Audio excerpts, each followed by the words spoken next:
Esto es todo. Vamos a empezar.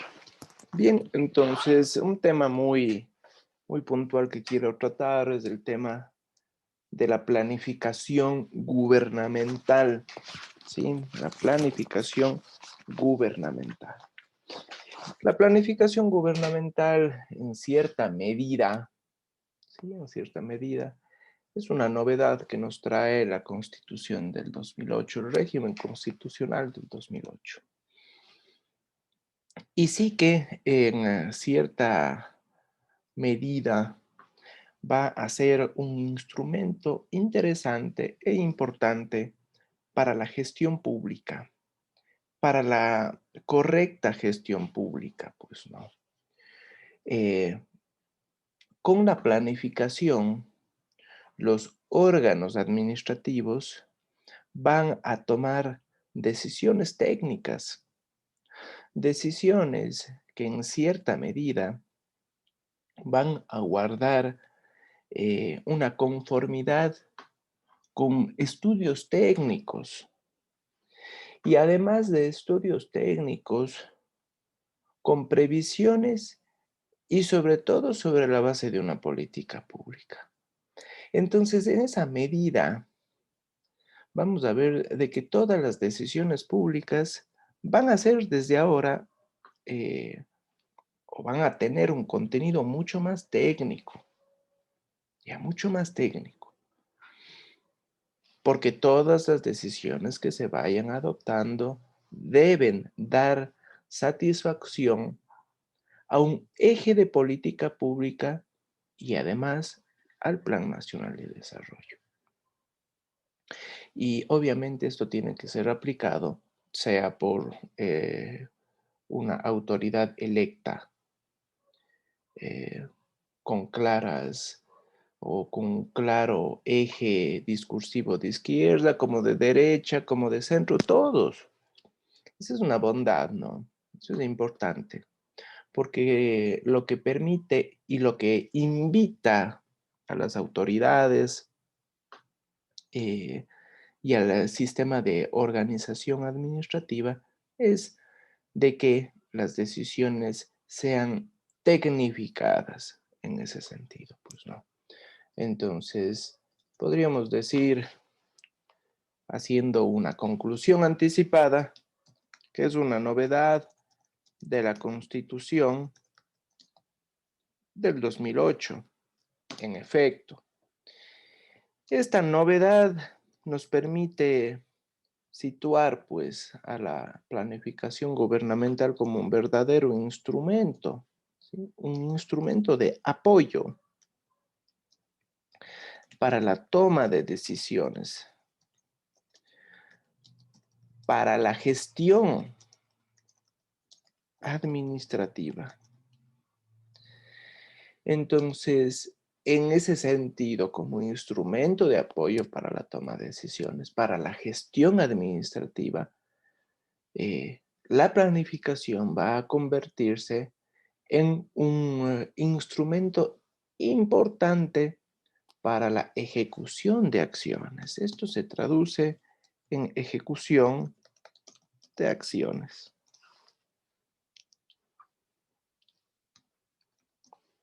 Ejecución de acciones. Todas esas acciones están enfocadas principalmente en la dinamización de las políticas públicas, pues no. Precisamente, la planificación toma como eje la política pública. La política pública va a convertirse, ¿sí? Además, en un instrumento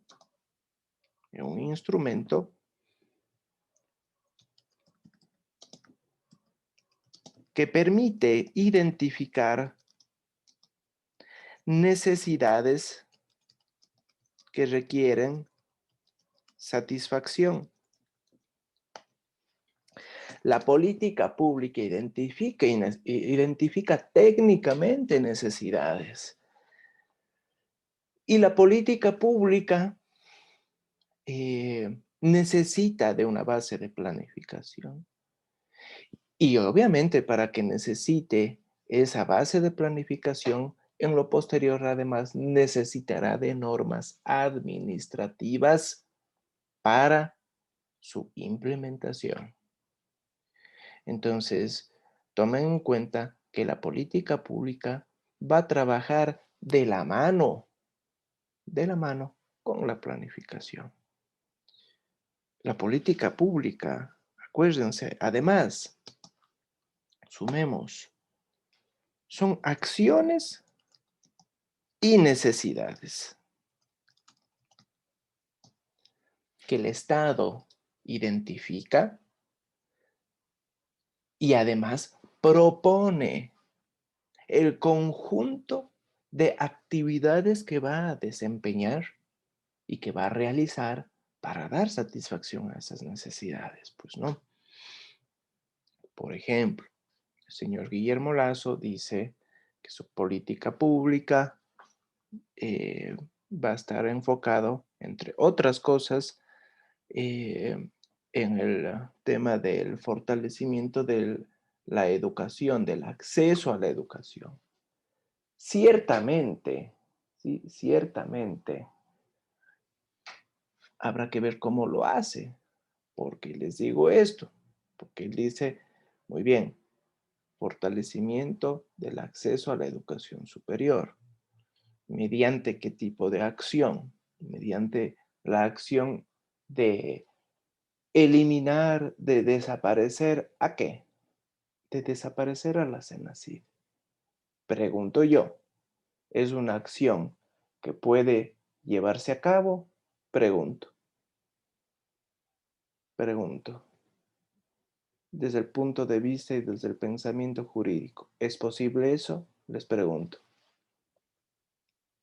Doctor, si no estoy mal, se tiene que presentar un proyecto de ley en la Asamblea para reformar eso. Un En este proyecto, caso, eliminar la CNCIL. un proyecto de ley a la Asamblea, eh, pero ¿para qué? ¿Para eliminar a la CENACID? Claro, doctor, para eliminar.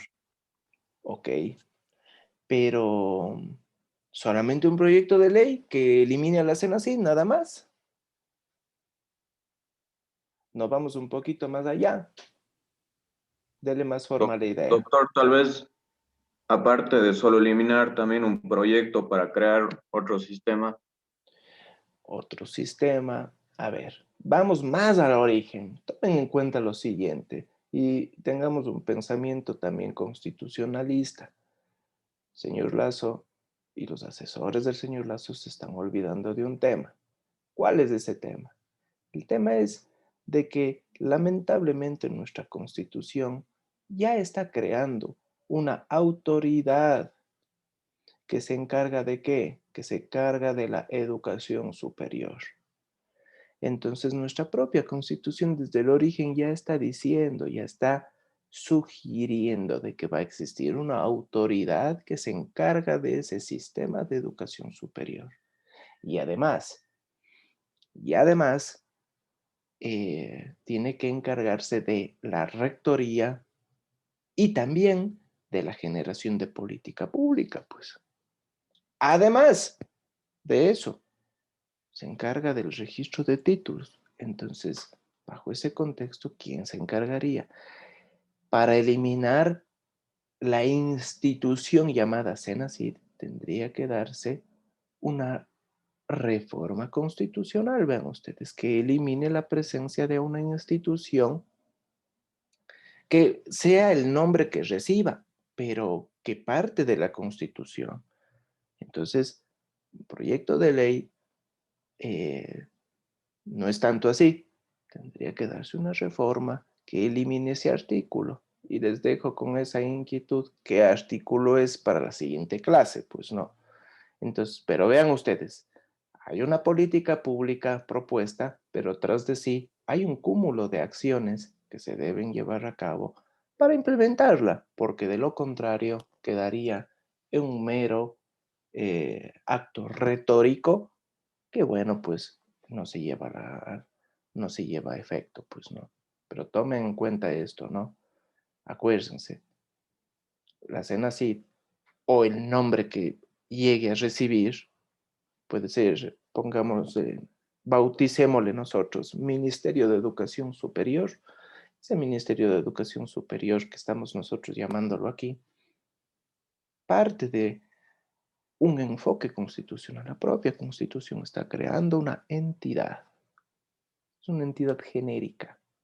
Acuérdense que luego va a estar dinamizada por la Ley de Educación Superior, sí, y también por la facultad normativa que tiene el presidente de la República. Pero para eliminar esa institución hay que realizar una verdadera reforma constitucional. Habrá que ver cómo lo hacen. Entonces, acuérdense, la planificación identifica necesidades, pero tras las necesidades hay un cúmulo de acciones que deben ser llevadas a cabo. ¿Estamos? ¿Está claro esto? Pregunto. Sí, doctor, sí está. Perfecto. Entonces, tomen en cuenta este factor importante, pues no. La planificación gubernamental va a tener de la misma manera, ¿sí? Va a tener algunos lineamientos, pues no, algunos lineamientos que va a ser aplicada por todo el sector. La planificación gubernamental tiene, vamos a ponerle, tiene mucho que ver con la configuración del presupuesto. La configuración del presupuesto del Estado, por el un lado, y también de las entidades públicas. Ciertamente, nosotros nos vamos a dar cuenta de que el Estado como tal, pues, para configurar, para armar su presupuesto, va a tomar mucho de los instrumentos de los que dispone la planificación. ¿Por qué les digo esto? Porque para ejecutar el presupuesto que ya se ha tenido pensado, que ya se ha tenido planteado, ¿sí? Y que va a dar satisfacción a las necesidades, yo tengo que proyectar cómo voy a obtener esos dineros, pues no. Entonces hay criterios, ¿sí? Hay criterios para organizar esa planificación. Existen entonces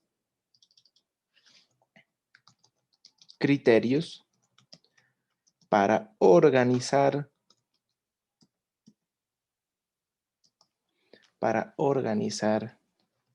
el presupuesto, ¿sí? Y esos criterios van a estar presentes en todo el sector público. Entonces, estos criterios nosotros los vamos a enlazar, ¿sí? Los vamos a enlazar y vamos a decir, perfecto, yo me estoy refiriendo principalmente, pongámosle aquí, al POA, ¿sí? Que es el POA, el Plan Operativo Anual. Este plan operativo anual va a incorporar, ¿sí?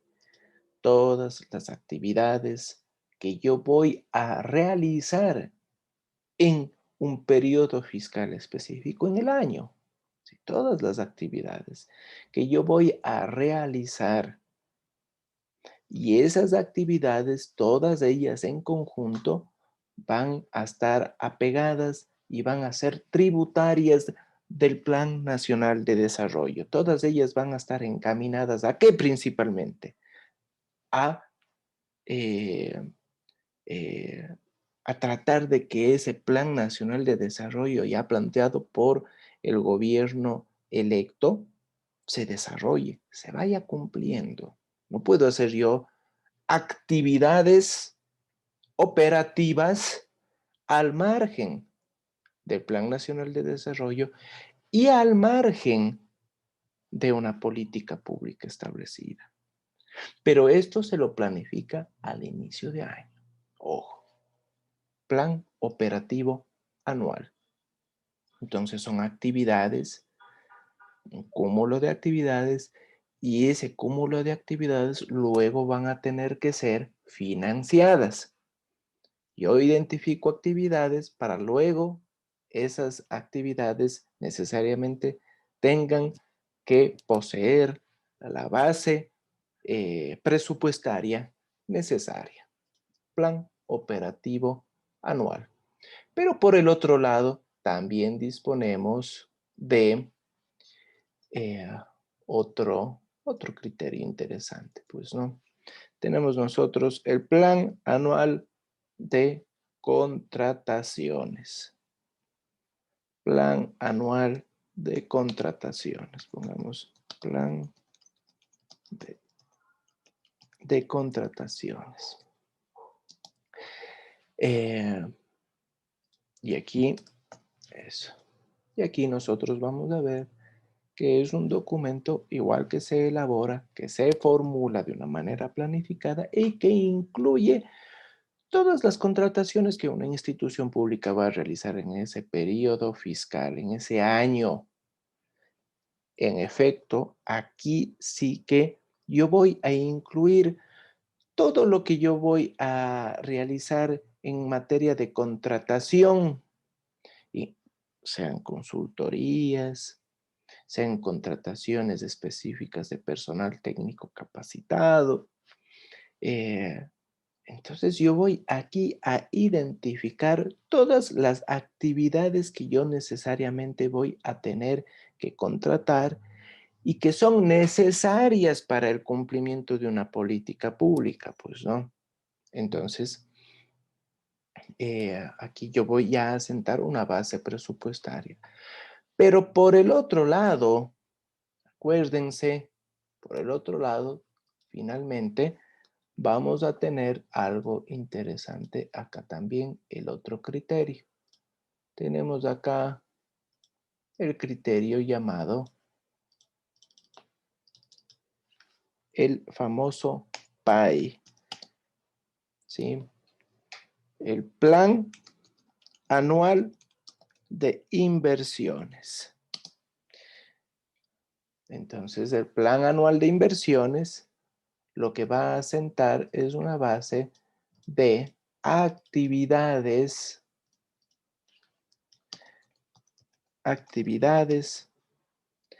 que son contratadas con valor agregado temporal. El plan anual de inversiones. Una inversión en el campo público es temporal, pues, ¿no? Es temporal, no es un gasto continuo, no es un gasto permanente, no es un egreso permanente. Es un gasto no permanente, pero que genera un valor agregado en el campo público, pues, ¿no? Es un gasto que la institución pública ha identificado como temporal, Entonces, con estos tres criterios se organiza el presupuesto del sector público. Con estos tres criterios, con estas tres fórmulas de planificación, ¿sí? Se organiza el presupuesto del sector público y todas ellas van a tener que reflejar el cumplimiento de una política pública, van a tener que reflejar el cumplimiento y la ejecución del Plan Nacional de Desarrollo. Desde luego, todos estos documentos, el PAI, POA, el Plan Anual de Contrataciones, pueden ser modificados. estos tres criterios pueden ser modificados. ¿En qué momento? En un momento de emergencia, pues no. En una emergencia, en un estado de emergencia, cuya necesidad está técnicamente motivada, pueden ser modificados, pues no. Como por ejemplo en el caso en el que nos encontramos de la pandemia. En el año 2020, todos los planes operativos anuales, todos los planes anuales de contrataciones y los planes anuales de inversión tuvieron que ser modificados, alterados, porque lo que se tenía previsto y planificado para todo el año 2020 no pudo realizarse. ¿Por qué? Porque tuvo que modificarse para dar atención prioritaria ¿a qué? A la pandemia que ya estábamos sufriendo. Y los recursos que se tenían destinados para la contratación de consultorías, para la adquisición de tal o cual insumo en el sector público, tuvo que cancelarse y redistribuirse esos recursos para que el sector público tenga que eh, asumir pues la pandemia que todavía la estamos viviendo, pues no. En ese sentido, acuérdense entonces de que estos criterios son fundamentales. Entonces, en ese contexto, aquí, en este contexto, el gasto público requiere ¿de qué? De planificación. El gasto público es una forma a través de la cual la política pública, el Plan Nacional de Desarrollo y la estructura administrativa, todo ese gran sistema de derecho administrativo está en ejecución, está en marcha, pues, ¿no? El gasto público, ¿sí? El gasto público puede ser un gasto público, un gasto que derive, pues, de que un gasto corriente, puede ser un gasto corriente, o un gasto que sea puntual o no permanente, ¿sí? Por ejemplo, un gasto corriente, los sueldos del sector público, pues no, son permanentes, son constantes, mes a mes, año a año, y que el Estado tiene que dar satisfacción puntualmente. Un gasto no permanente, ¿sí? O puntual es un gasto sobre algún aspecto muy específico, que no siempre se lo desarrolla, que no siempre se lo hace. Digamos, vamos a gastar en la mantención de una vía, de acuerdo. Está proyectado para este año ese gasto y se acabó, pues, ¿no? Pero no es siempre, acuérdense, no es siempre.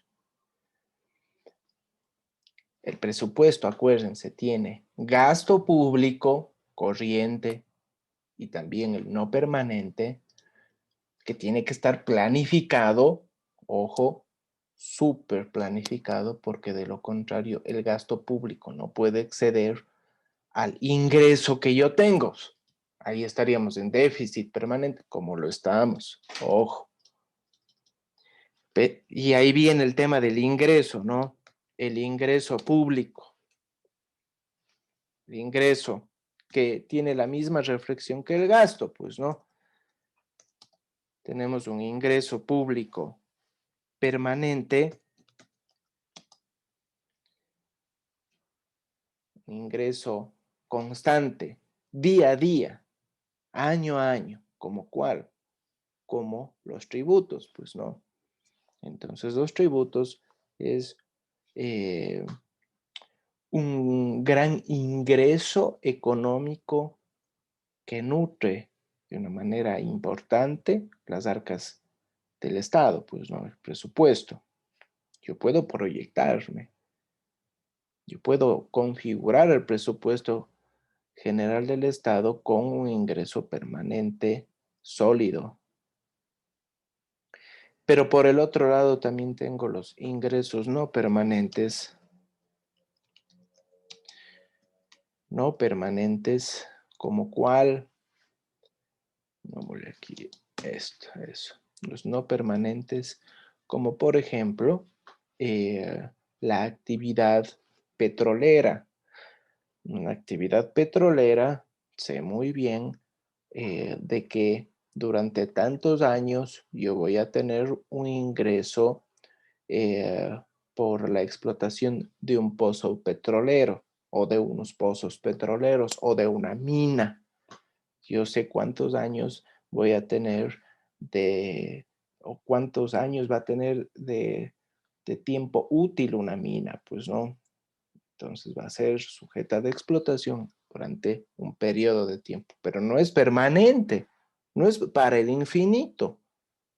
Ojo, no es para el infinito. El Estado tiene entonces que proyectarse, tiene que planificarse cómo entonces estructurar ese presupuesto, pues no.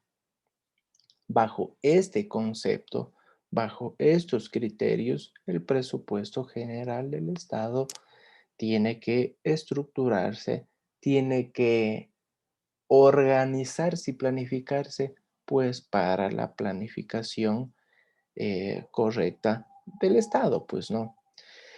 Si es que yo no tengo planificación, ¿sí? Si es que yo no tengo una planificación anual, yo no tengo y no tengo la forma de ejecutar.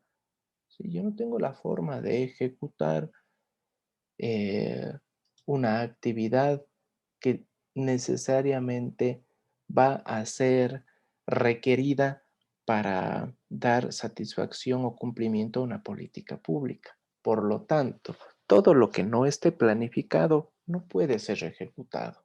Esa es la máxima, pues no, la máxima que nos trae esta Constitución del 2008.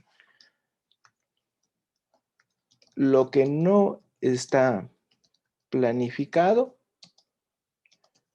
no puede ser ejecutado. Entonces, si es que no está planificado, no es ejecutado. Esa es la importancia de la planificación, pues no, porque me permite dar un cierto orden, uno, en la forma de estructurar y ejecutar el presupuesto general del Estado, y por el otro, me permite a mí identificar las actividades que van a ser realizadas para dar satisfacción al Plan Nacional de Desarrollo y a la política pública. Pues no. Entonces, ojo con esto. Bien, jóvenes, dejo de proyectar. Vamos a ver. ¿Alguna pregunta? ¿Está claro?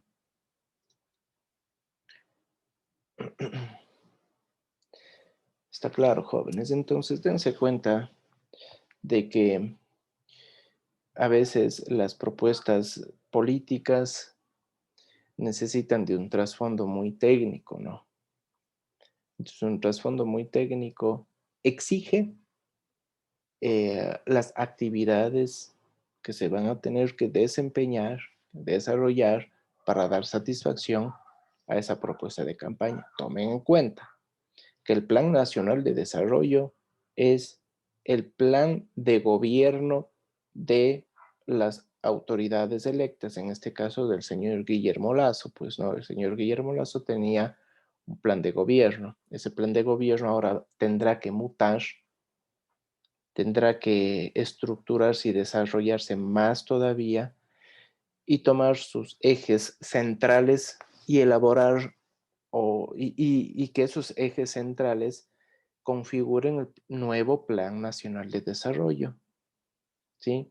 Plan Nacional de Desarrollo 2021 al 2000, ¿qué año? 4 años más, al 2025. Entonces, en efecto, esos ejes centrales van a necesitar de políticas públicas específicas, ¿sí? Y la política pública necesita, uno, norma de derecho administrativo, conjunto de acciones además, y por el otro lado, platita, ¿sí? Financiamiento. Una política pública sin norma y sin financiamiento queda en un mero discurso retórico. Acuérdense, ¿no? Acuérdense. Entonces, por eso yo digo, si es que se quiere eliminar la CENACIT, de acuerdo, pero ¿cuáles son esas fases que van a tener que cumplirse? Lean la Constitución. La próxima clase hablamos y vamos a ver de que la Constitución ya está creando un órgano. No dice el nombre, es un nombre genérico, pues no es un nombre genérico, pues para que la ley misma le dé el nombre.